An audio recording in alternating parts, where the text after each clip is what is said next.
அடக்கம்.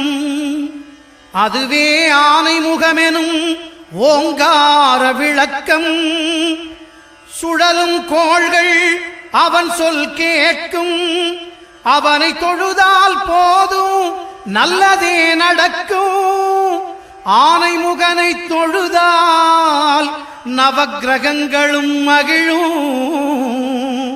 நல்லதே நடக்கும், நல்லதே நடக்கும்.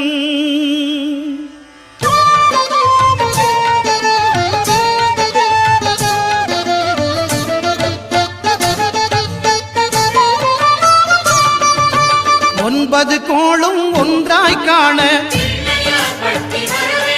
அங்கு கற்பகம் என்னும் கடவுளின் மெய்யில். ஒன்பது கோளும் ஒன்றாய் காண அங்கு